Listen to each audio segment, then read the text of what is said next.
আসসালামু আলাইকুম। আমরা সরকারি কলেজ থেকে বাসায় যাচ্ছিলাম।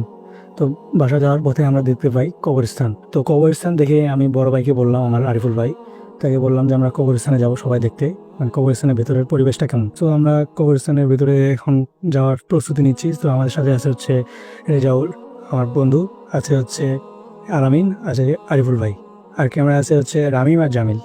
তো চলো আমরা ভিতরে যাই, দেখি কেমন পরিবেশটা। আমরা আস্তে আস্তে ভিতরে প্রবেশ করতেছি। আমরা গোরস্থানের একবারে মাঝখানে চলে আসলাম। তো রামিম, তুমি চারপাশটা একটু দেখাও সবাইকে।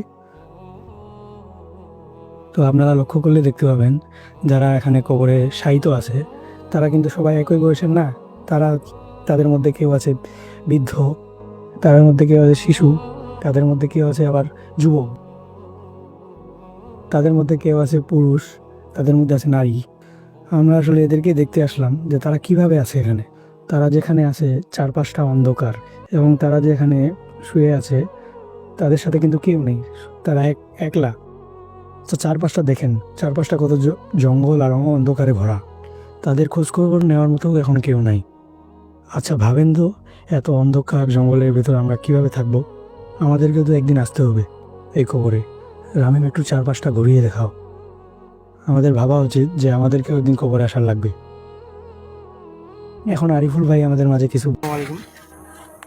আসলে আমাদেরকে একদিন নাতে একদিন এ দুনিয়া ছেড়ে চলে যেতেই হবে।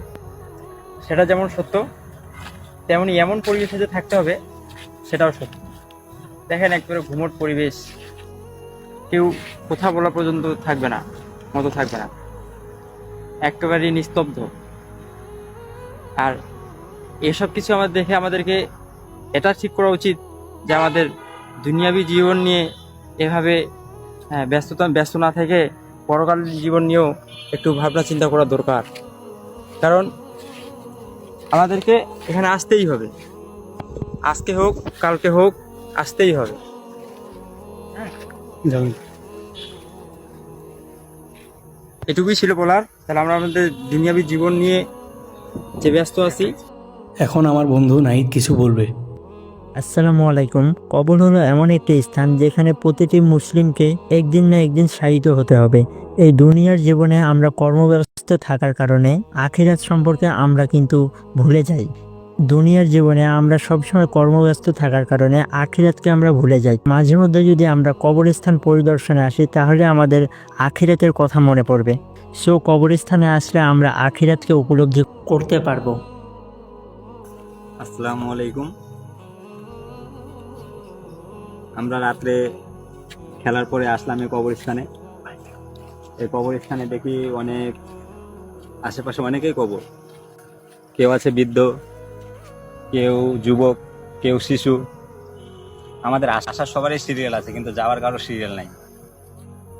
যেমন আসার সিরিয়াল, মা বাবা থেকে আমরা আসছি, আমাদের থেকে আমাদের সন্তানেরা আসবে, আমাদের সন্তানের থেকে আরো আমাদের নাতনি পত্নী এগুলো আসবে। কিন্তু যাওয়ার সময় কে যাবে তার কোনো সিরিয়াল নাই। আমরা শুধু দুনিয়ার কথাই নিয়ে ভাবি, কিন্তু পরকাল নিয়ে কেউ ভাবি না। দুনিয়াতে না কি ব্যয়বহুল কত কি না আমরা করি, কিন্তু এই আখিরাতের পরকালের জীবনের জন্য সে কোনো কিছুই করি না। আমাদের এই আখিরাত পরকালের জীবন নিয়ে ভাবা উচিত এবং ফিরে আসা উচিত। আমরা অন্তত নামাজ কেউ কায়েম করি না, আমাদের সকলকে নামাজ কায়েম করা উচিত।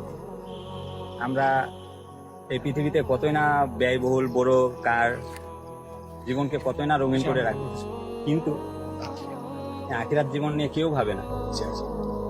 তো আমি এখন যেটা বলতে চাচ্ছি যে আপনাদের প্রতি মাসে একবার করে কবরস্থানে সবাই তো কীভাবে সাজ্জিত আছে আমরা কেউ দেখতে পাচ্ছি না।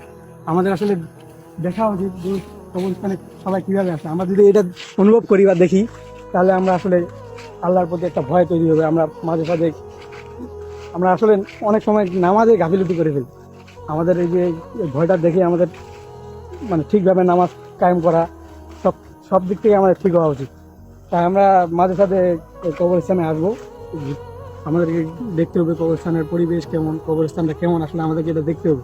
ঠিক আছে, তো সবাই আসবেন কবরস্থানে। একটু খুব আপনার প্রায় আপনাদের ফ্যামিলিকে নিয়ে, দরকার হলে আপনার বাচ্চাকে প্রথমে দেখান, আপনার সন্তানকে প্রথমে শিখাবেন যে ভিতরে আসলে কেমন কি হয়, এটাকে দেখা যায় আপনার সন্তান প্রতিষ্ঠিত হতে পারবে ভালো করে।